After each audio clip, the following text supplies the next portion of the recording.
రమదాన్ అంటే ఏమిటి?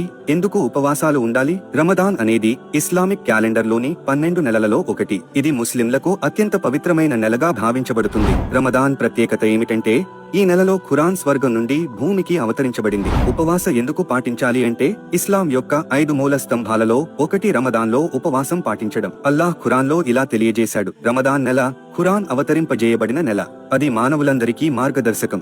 అందులో సన్మార్గంతో పాటు సత్యాసత్యాలను వేరుపరిచే స్పష్టమైన నిదర్శనాలు ఉన్నాయి కనుక మీలో ఎవరు ఈ నెలను చూస్తారో వారు ఉపవాసాలుండాలి. సూరా అల్-బకరా 2:185. కావున ఇది అల్లాహ్ యొక్క ఆదేశం.